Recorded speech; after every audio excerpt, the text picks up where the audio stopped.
In FNAF, we have a time placement for all of the major deaths in the series. Charlie and Crying Child die in 1983, the MCI occurs in 85, and the DCI in 87. But we don't have an exact placement for Elizabeth Afton's. What we know for sure is she died at Circus Baby's Pizza World during the first and only day open, before Circus Baby's entertainment and rentals was even a thing, and that it was an accident. But when did this event take place? That's the question we'll be attempting to answer in today's video, so let's jump right in. Many believe the Funtimes, the animatronics created for Circus Babies, had to have been created later on in the timeline as opposed to earlier. Reasons being are how advanced the animatronics are and making more sense for Afton to go from killing kids by hand to using more elaborate means to accomplish his goals. However, I'm here to propose the opposite. First off, the argument for the advancements of technology in this series really doesn't mean much when Edward Murray was able to create a learning AI in the late 70s. Technology developed in this series has almost always been way ahead of its time, so that doesn't seem to matter when figuring out when the Funtimes were built. The following argument logically makes sense, however. William, in order to stay covert, utilizes his new robotics to capture and, if need be, kill kids for his experiments after almost getting caught for the MCI. However, what if he tried to do the opposite first? And there are quite a few points in this perspective's favour. We'll just get it out of the way. In the fourth closet, Afton implies that it was Elizabeth's death that inspired him to recreate the accident, a means for him to create life in the animatronics, just as Elizabeth did to Circus Baby. The recreation would be the MCI. Afton reached up and touched the mechanical girl's cheek, then turned his attention back to Jessica. The most terrible accidents sometimes bear the most beautiful fruits, he said as if to himself. Recreating the accident, that is the duty and the honor of science, to replicate the experiment and obtain the same result.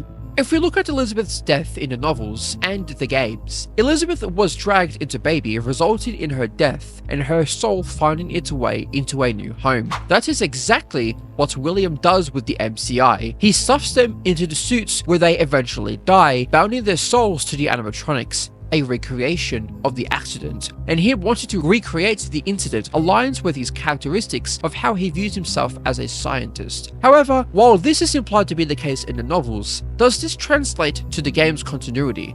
I think that answer is yes. Before we explore this, let's eliminate two positions she could take in the timeline: the first and second deaths. The Funtimes were created to not only murder children, but to capture and lure them away, as showcased in their blueprints. William wanted to kidnap children to throw into his nightmare experiment chambers, as seen in Sister Location's private room. The observation rooms seen on the map layout of Circus Baby's entertainment and rentals were created to recreate the circumstances of CC's experiences, which were designed to induce prolonged and constant fear in children, explained by titophobia. The rooms had to have been recreations, as Afton would have no motivation to build such an elaborate facility to conduct his experiments. Hence, CC's death has to be before Elizabeth's, despite the sister's empty room in FNAF 4. Next up is Charlie. I believe Charlie has to die before Elizabeth too, regardless of if she dies before or after CC, for one simple reason. The OST that plays in the security puppet minigame depicting her death is titled Alchemist's Fantasy. As William views himself as an alchemist, this title can mean one of two things. 1. This is where he discovers possession for the first time, or 2. This is when he discovers a soul can find its way into a new vessel upon death. Now, you can make the argument that Charlie's death was a recreation of Elizabeth's death.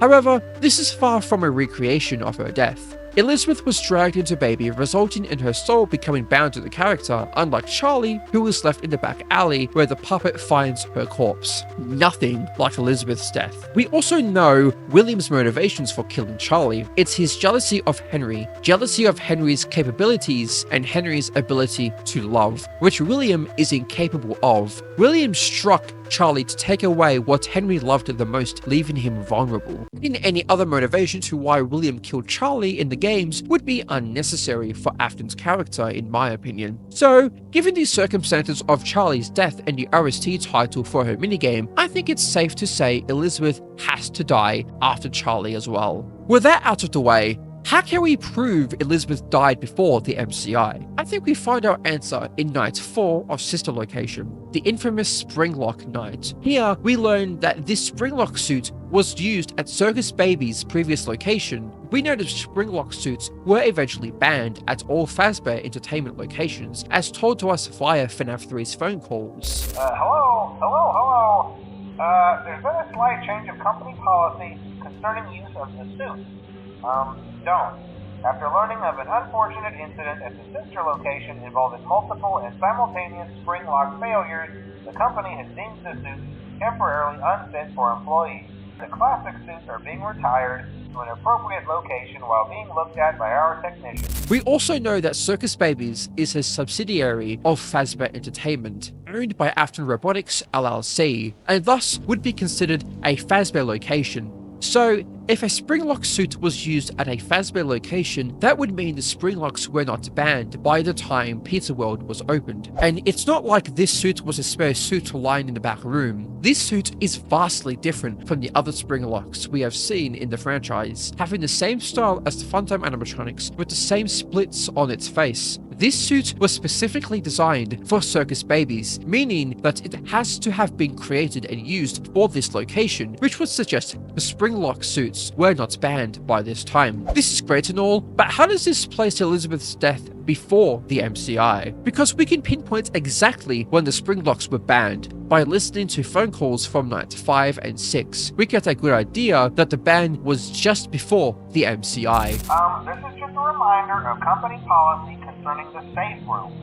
The safe room is reserved for equipment and or other property not being currently used and as a backup safety location for employees only. This is not a break room. It should not be considered a place for employees to hide and or congregate. And under no circumstance should a customer ever be taken into this room and out of the main show area. Management has also been made aware that the Spring Bonnie animatronic has been noticeably moved and would like to remind employees that this costume is not safe to wear under any circumstances. This is just to inform all employees that due to budget restrictions, the previously mentioned safe rooms are being sealed at most locations, including this one. Work crews will be here most of the day today, constructing a false wall over the old door face. This phone call points out how you should never bring patrons to the safe room, nor is it a place to congregate, later detailing how the Spring Bonnie animatronic had been taken out of the room. Then, the next phone call, Fazbear seals the safe rooms at all locations. And we know the MCI was lured into a safe room due to the newspapers in FNAF 1. Henry says in the Insanity ending of FNAF 6, "He lured them all back to a familiar place, back with familiar tricks. He set some kind of trap. I don't know what it was, but he led them there, again. He overpowered them, again. And he robbed them of the only thing that they had, again." The story told in the last 3 phone calls of FNAF 3 alone details why the Springlocks were banned. The setup for William luring the MCI into the safe room and the stuffing of their bodies, then sealing of the safe rooms possibly to hide away evidence and most definitely to prevent another incident from occurring, which is why the bodies in the Save Them minigame were lying around the establishment, because there wasn't a safe room constructed at FNAF 2's location. Judging by these phone calls and the Springlock suit in sister location, Elizabeth died before the MCI, placing her death as third in the timeline. However, some may not be convinced and think it's possible Circus Babies could have opened later despite the evidence. So let me explain why Circus Babies Pizza World could not have opened after the MCI. And it all comes from the opening of the game. There's no doubting what you've achieved on a technical level. These are clearly state-of-the-art. There are just certain design choices that were made for these robots that we don't fully understand. We were hoping that you could shed some light on those. She can dance. She can sing. She's equipped with a built-in helium tank for inflating balloons right at her fingertips. She can take song requests. She can even dispense ice cream.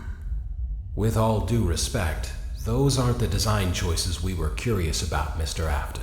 We know that by the time of FNAF 2, William is no longer tied with the company, as he was a security guard at the location under a different identity, like Dave Miller from the Silver Eyes or Steve Raglan in the movie. As throughout FNAF 2's story, he is written off as some guy. So the fact that he is referred to as Mr. Afton shows he is still a public figure within the company. Whoever William is talking to here, most likely someone from Fazbear, is suspicious of some of the designs of the Funtimes. As one of the founders of Fazbear Entertainment, there isn't much reason for someone within the company to question William's decisions, so the fact that they are would imply there is a reason for this. Obviously, Elizabeth's death would be one of these reasons, as seen, Baby has green eyes in this cutscene, signaling Elizabeth's possession. However, as written in the Cancelled Due to Leaks teaser, we know the story told to the public was that the location was shut down due to gas leaks. So not even the person questioning William may know about Elizabeth's death. So what other reasons could they be suspicious of William, the MCI? By this point, William would have been a suspect in the investigation. However, despite never being charged with the crime, having one of your founders be tied to the disappearance of 5 kids, combined with the animatronics designed by him with questionable choices, you would have reason to be suspicious. And given William isn't going to be able to open a restaurant under this suspicion or under another name, given the Funtimes are labeled under Afton Robotics LLC's property on the blueprints, the only time he could open a restaurant would be before the MCI, placing Elizabeth's death before the event. And no, this line from Hand Unit is not talking about Circus Baby's Pizza World, it's talking about the rental service. Due to the massive success, and even more so the unfortunate closing of Freddy Fazbear's Pizza, it was clear that the stage was set, no pun intended, for another contender in children's entertainment. Unlike most entertainment venues, our robotic entertainers are rented out for private parties during the day. Notice how it says the animatronics are rented out, telling us the rental service opened after a closure of Freddy's, not before. So I do think Elizabeth's death's placement and her impact on William's motives for the MCI carry over from the novels to the games. And with that, I hope you enjoyed. Before I conclude the video, I want to give a shout out to the Unwithered Truth for their sister location timeline video. I originally had this video scrapped because I found the topic boring, nor was I sure how to even write it in a fair and presentable way. A lot of the ideas presented in their video were already ones I had in mind, but the video helped me write the script in a presentable manner, inspiring me to continue to work on it. So do be sure to check out their video. It's awesome and deserves the support. Consider subscribing and liking the video. It's appreciated. If you agree or disagree with the theory, feel free to share down in the comments. Just be sure to be respectful about it. Thanks for watching, and I hope you enjoy your day/evening.